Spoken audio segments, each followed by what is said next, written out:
Okay, we'll start now. Today I am going to cover a very important topic in ethics GS4 syllabus, that is emotional intelligence. Basically, this is fourth topic if you see the syllabus. Uh, First three topics I have already covered in my previous lectures.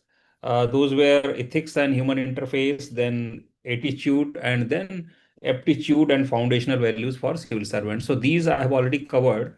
Today I am covering emotional intelligence. And then subsequently, there are three other topics left that also I will cover in next 3 weeks or three classes, you can say. Case studies extensively I have covered in my previous classes and video lectures also that you can see anyway. So what I'm going to do today is first I will be explaining in brief about emotional intelligence, and then I will be taking two questions from previous years, maybe 2023. There was a direct question from emotional intelligence, and 2021 also there was direct question from emotional intelligence. So those two questions I will be taking, and then we'll discuss and we'll try to find what can be the model answers for those previous years questions which were directly related to the topic of emotional intelligence. So this is what I'm going to do today. So now, before, because uh, now let us try to see what is the uh, emotional intelligence topic and how it can be discussed. So I will just share the document and then we will start. Emotional intelligence, as I told, is very important topic as far as civics paper, ethics paper is concerned in UPSC. But this also is very important for interview purposes, and sometimes, partly it can be for essay paper also if you get a topic related to that. Now, the concept of emotional intelligence was promoted by Daniel Goleman, which most of you might have already read it. But the In India, Second Administrative Reforms Commission, this also has emphasized a lot on emotional intelligence. So that also we should know, because uh, often we will have to quote these, well, whether it is case studies or whether it is answers to the theoretical questions in UPSC exam. So, uh, Second Administrative Reforms Commission has emphasized, uh, I mean, that emotional intelligence is quite essential for effective, empathetic, and ethical administration. That's what the emphasis in Second Administrative Reforms Commission report was. Uh, Now, there are two kinds of governance. Basically, one is legal governance. So, whenever legal governance becomes ethical governance, uh, the main constituent is emotional intelligence in that. So basically, if you can say that all that whatever is legal may not be ethical also. So wherever a legal governance or legal administration becomes ethical administration also, the main component which is in our main ingredient which is there is emotional intelligence. Now, Daniel Goleman was the main proponent of emotional intelligence, and he defines it as the capacity to recognize, manage, and utilize emotions to enhance ethical judgment and social relationships critical in governance. So, this is his definition. This is very important, and this you will have to remember and often quote also whenever required, whenever any question is asked regarding EI. So, to recognize, manage, and utilize emotions to enhance ethical judgment and social relationships, which are very critical in governance. Now, what are the core concepts and components of ethical governance? Now, let us try to understand that after this much introduction. Now, the earliest proponents were Peter Salovey and John Mayer. These guys were earliest proponents of ethical emotional intelligence, or EQ or emotional quotient. Both are same thing. EQ or EI, both are same. So that also you should know. Now, they said that EI is ability to perceive, understand, regulate, and harness emotions to facilitate thought and behavior. So this is another definition, because previous definition and this definition also is important. EI is ability to perceive, understand, regulate, and harness emotions to facilitate thought and behavior. Now, Daniel Goleman has given five important components of emotional intelligence. What are they? First is self-awareness. Second is self-regulation, then motivation, then empathy, and then last is social skills. So these are five components which Daniel Goleman has listed. And now let us briefly try to understand what they mean and what is its relevance in governance, because that also you will have to quote often. So self-awareness is basically understanding one's emotions and their impact. So this is self-awareness, because I am aware of my emotions and how they impact on me and on others around me. So that is called self-awareness.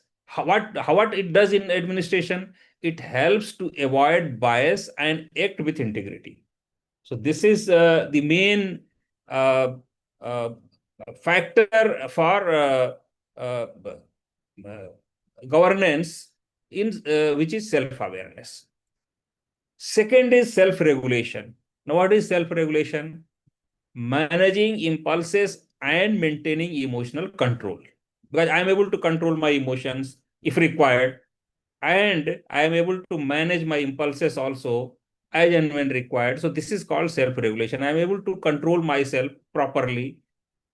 Now, what it does in governance? It prevents rash actions during crisis or provocations. So this is again very, very important point. Uh, Third is motivation. What is motivation? Internal drive towards goals despite challenges. And what it does in administration, it sustains ethical commitment and duty in adverse situations. So this is the uh, factor responsible for this. Now, fourth is empathy. What is empathy? Empathy is understanding others' uh, perspectives and feelings.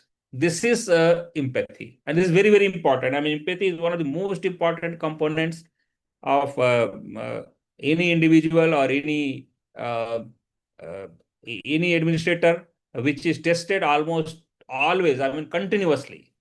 Now, what it does, it enhances inclusive, sensitive, citizen-friendly policy implementation. So this is the main result of empathy. Another last component which Daniel Goleman lists, social skills. Now, what does it mean? It means managing relationships, communication, and persuasion. And what it does in administration, it strengthens team leadership and public trust. So this is I mean, these are very important components, and I'm explaining, and this you have to remember, this you have to quote as and when required, and then accordingly you have to explain either in case study or in theoretical answers. Now, let us see what are various philosophical and ethical anchors for EI.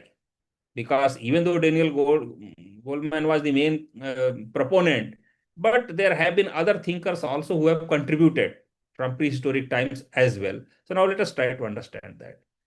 First is Aristotle's phronesis, that is practical wisdom. This says that EI allows moral judgment in uncertain or emotionally volatile contests. Second is Neil Noding's ethics of care. It focuses on relationship ethics, relational ethics, care, and responsiveness for impersonal rule following. So, I mean, all these ethical thinkers' views are, in a way, if you see, are related with emotional intelligence. So therefore, it has been quoted as the anchors of EI. Then another is Buddhist, Karuna or compassion. It's again very, very important. EI enables compassionate action aligned with wisdom, that is pragya. And Goldman is very, very important. You know, all of you. I mean, Daniel Goldman, 1995. EI is foundational to ethical leadership and emotionally sustainable institutions. So this is the ethical anchors, you can say, or thoughts which are directly related with EI. Now, how does it apply in public administration? And already briefly we have seen in previous point, but now let us go a little in detail. Okay, how EI is going to make administration better, basically, or in public administration, what is the application? So now let us try to understand. First is we'll see disaster relief, because this is often faced by administrators, bureaucrats, civil servants. Sometimes floods will be there, sometimes drought will be there, sometimes cyclone will be there, then tsunami, earthquake, all these are disasters, or even COVID disaster, health emergency may be there. So all these are disaster. And what has happened basically? Emotionally intelligent officers ensure that relief efforts address not only physical needs, but psychological dignity. For example, attending to the needs of children, elderly, and women in emergency shelter. So basically, here the in prioritization, basically, or in targeting, EI is very, very important, so that the scheme or the relief which is being extended is not inhuman. And we have seen very, very importantly in the COVID times how in many places things were wrong, in many places things were right. So all those examples also you need to quote whenever you write the your answers. Now, second is law and order situations. That also often law and order situations are faced by various administrators. So what EI does there? EI enables officers to de-escalate tension through active listening, empathetic engagement, and non-provocative communication, even when handling protests or agitations. So this is again very, very important, because if the protesters are agitating, it's not necessary or it's not required that administrators also start agitating and countering in the same manner. So there EI has a great role to play. Now, third, service delivery. Empathetic officers accommodate special needs, such as enabling easier access to welfare schemes for the elderly or disabled without compromising fairness. Fourth is workshop leadership, workplace leadership.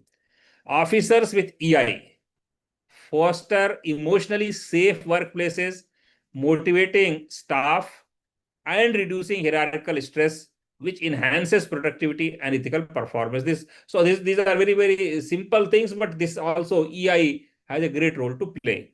Then another is ethical dilemmas. In situations where legal correctness and human sufferings collide, EI allows for balanced, morally sound decision making that respects both law and integrity. So these are various examples in administrative field where EI is very, very useful component in any administrator or officer concerned. Now, what are various technical terms which are used usually in relation to EI? Let us try to understand those technical terms and meaning also, because those technical terms also you have to use while dealing with case studies, related case studies, or the questions where EI is related. Now, first is bias. Bias means unconscious emotional inclination affecting fair decision making. I may be biased towards my caste, I may be biased towards my religion, I may be biased towards my reason, my language, or any other thing. I mean, this can be unconscious or conscious also. So the bias is unconscious emotional inclination affecting fair decision making. What is phronesis? Aristotle's idea of practical wisdom rooted in experience and emotion. This is phronesis. Ethics of care. All these terms we have already used in previous previous subtopics. Ethics of care is moral theory which is emphasizing relationships and emotional responsibility. Then sympathy versus empathy, or empathy versus sympathy. Empathy is perspective taking. Sympathy is pity without engagement. So there is a difference between sympathy and empathy. Empathy, you understand the perspective of others, then accordingly you behave with them. Sympathy is you sympathize with that fellow, you pity with that fellow, and then accordingly you engage with him. So this is very important. Burnout, emotional exhaustion, affecting ethical sensitivity and public conduct. So these are important terms which are usually used whenever we discuss EI. Now, again, will come in contemporary governance, what is the relevance of EI? Because earlier we have seen in general administrative routine or duties, what are its importance and how it's useful. Now, in contemporary governance, because sometimes contemporary case studies are given, contemporary questions are asked, which are very, very related to modern times or immediate times. So let us understand that also. First is technology and governance, because most places AIs are working and softwares have been installed. So now let us understand what is the role of EI here. Emotionally aware officers can correct for algorithmic bias and ensure digital governance tools are sensitive to human diversity and needs. So this is again very, very important. Second is handling public criticism, because usually once you are posted somewhere by the administrator or civil servant, the press, media, social media, they will start sometimes criticizing you. So how EI is useful here? EI allows officers to remain calm, transparent, and constructive when facing public dissent, especially on social media or during accountability crisis. Now, third important thing is mental health of civil servants. EI fosters resilience by enabling self-awareness, emotional regulation, and peer support in high-pressure postings.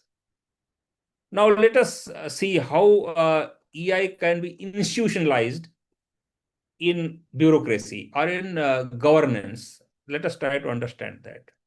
First is ethics training. This is again very, very important, because many times questions have been asked, what institutional mechanisms can be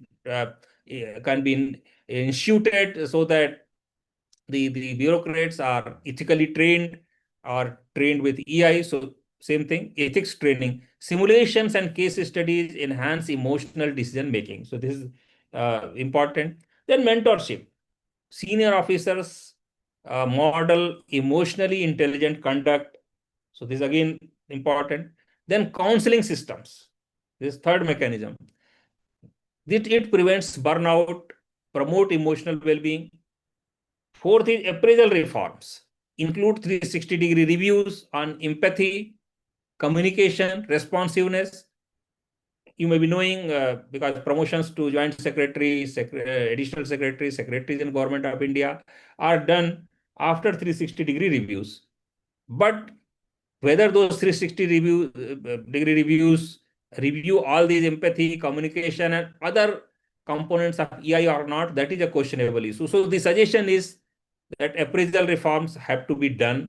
And anyway, yearly ACRs are written, but then usually these traits are not evaluated in those ACRs or APARs they call.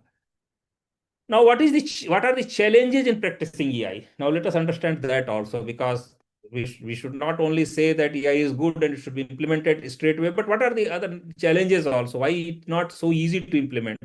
First is rigid bureaucracy.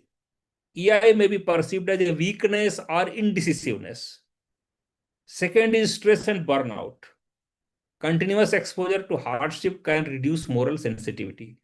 And third, most important, is political interference. Emotionally attuned decisions may clash with short-term political agendas. So these are the very important challenges why this EI bureaucrats are not able to practice EI. Part of it is their own fault, but part of it is others also. So now we want to just conclude this. Emotional intelligence is not emotional indulgence. It is ethical strength. It bridges administrative authority with human dignity. By cultivating EI, civil servants become not only efficient enforcers, but also empathetic nation builders.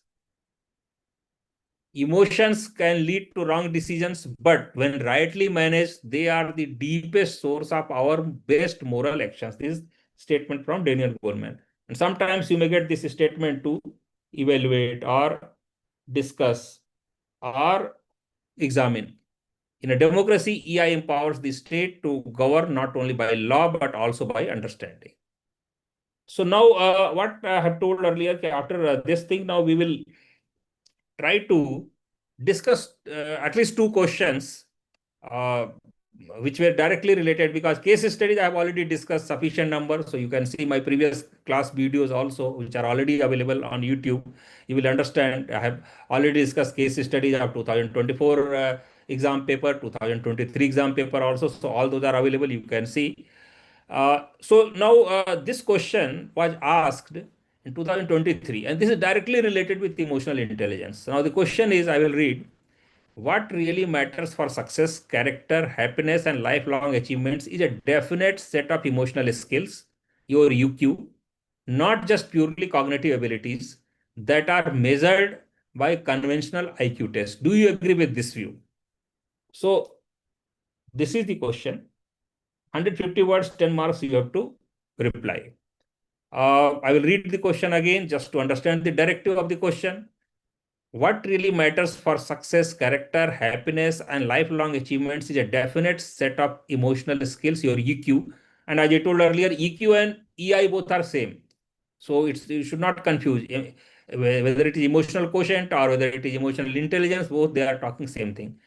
Not just purely cognitive abilities that are measured by conventional IQ tests. So here basically we have to first say, do you whether we agree with this statement or not, and then accordingly we have to explain, maybe with some examples, maybe with we have to quote some ethical theories. And Daniel Goleman anyway we have to quote, because it is emotional intelligence is his concept primarily. So now let us see what can be the model answer, and we have to limit to 150 words. We cannot stretch the answer unnecessarily. So now let us try to understand. While I broadly agree that emotional intelligence, that is EQ, is crucial for success, character, and lifelong achievement, a balanced assessment must also affirm the enduring role of cognitive intelligence. So what I am trying to say here, yes, EQ is very, very important, but then cognitive intelligence, IQ, you cannot undermine. This is also equally important. So this is what is being said. Yes, I agree with this statement that EQ is important, but then it's not either or. It's not the whether you go for EQ and neglect IQ. Both have to be uh, have a role to play basically in success, character, or lifelong achievement. So now let us try to elaborate this further. Daniel Goleman, which we have already discussed, emphasizes that EQ, which is self-awareness, empathy, emotional regulation, shapes leadership, ethical conduct, and resilience. Historical figures like Mahatma Gandhi and Nelson Mandela exemplify EQ in reconciling moral ideals with real-world tension. So these historical examples we are quoting. Yet, Peter Solvay and John Mayer, who coined EQ in 1990, they were basically precursor of Daniel Goleman. If you see, Daniel Goleman in 1995 and these guys were in 1990. Saw it as a complement to IQ. Robert Sternberg's triarchic theory. This is again very, very important quote, which will enhance the quality of your answer. And Howard Gardner's theory of multiple intelligences. So these two theories are very, very important, where they say that EQ along with IQ there are multiple intelligences. It's not only EQ or only IQ.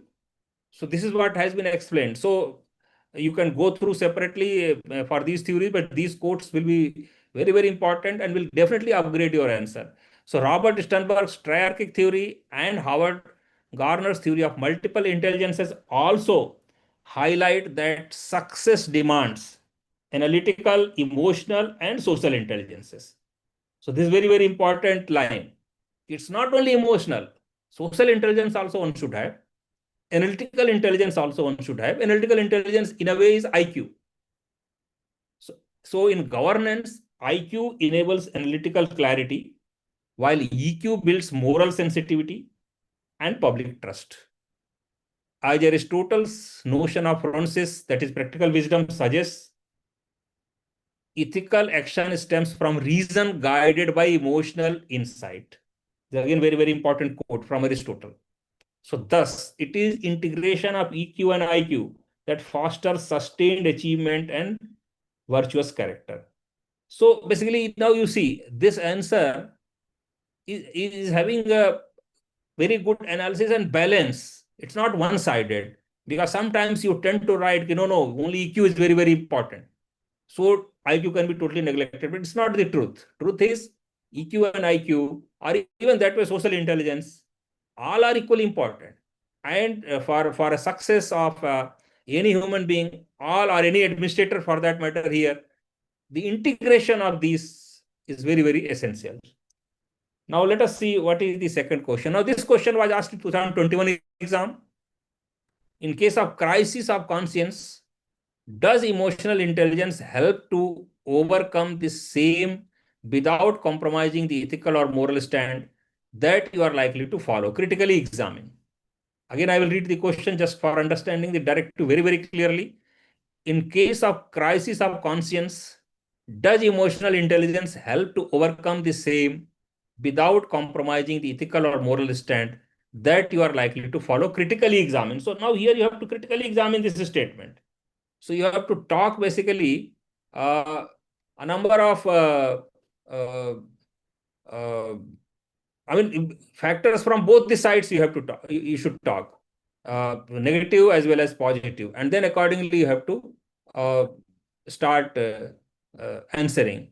So now we'll just see what can be the model answer. Now this was asked in 2021 exam, as I already told, and this is second question I am taking after discussing emotional intelligence. So now let us see the answer. Emotional intelligence or emotional quotient, as conceptualized by Solvay and Mayer in 1990 and popularized by Daniel Goleman in 1995, includes self-awareness, emotional regulation, empathy, and social skills. So this already, we have seen, we have seen these are main components of emotional intelligence. In crisis of conscience, EQ enables one to manage emotional turmoil while upholding moral conviction. EQ fosters composure, clarity, and ethical assertiveness. For instance, now we have to give some examples also. So here we are trying to give historical example. Mahatma Gandhi, after Chauri Chaura incident 1922, restrained national outrage and suspended the non-cooperation movement, exemplifying EQ guided by moral principles like ahimsa. Now, as you have seen the directive, this question we have to critically examine. So definitely we have to stop the other side of the other part also. So now accordingly, critically, however, EQ is ethically neutral. It cannot be said that always positive results will come. So EQ is ethically neutral. Figures like Adolf Eichmann, the Nazi bureaucrat, displayed high emotional control and social tact while facilitating atrocities, what Hannah Arendt termed the banality of evil without conscience. So then we'll try to now conclude or try to find out the resultant of these two. Without conscience, EQ may enable emotional detachment or strategic compliances. As Martha Nussbaum in the book called Upheavals of Thought argues, emotions must align with ethical reasoning. then only EQ will be important or EI will be important. Otherwise, it can have a negative result also. So then accordingly, we can conclude, thus EQ can aid moral clarity in crisis, but only when anchored in a principled conscience and normative judgment. So this is a very good conclusion for the question which has been asked in the, I mean, the directive of the question, if you can understand well, because it's not a straight way answering that whether it is yes or no. This is conditional answer. So accordingly, so there today we'll have this much, because the and what we have discussed today I will just repeat again. You can see the video later on also on YouTube. First is then EQ we have discussed briefly, because very detailed you can go through in various books also. Very briefly we have discussed, and then we have taken two questions which were directly related with EQ, which were, one was from 2023 exam, another from 2021 exam. So actual exam questions from UPSC we have taken. We have to try, we have discussed that and tried to find out what can be the model answer based on emotional intelligence. Next week, I will be covering the next topic of the syllabus after EI. In next class, and in next 2 3 weeks I will try to cover all this thing, all the whole syllabus. Case studies I have already, as I told, I have already uh, discussed extensively for 2024, 2023, and other case studies also. So number of videos are available on YouTube. You can just watch there and try to understand how or what can be the ingredients of a good answer for a case study. So thank you for joining me today. We'll meet again in next class. Thank you.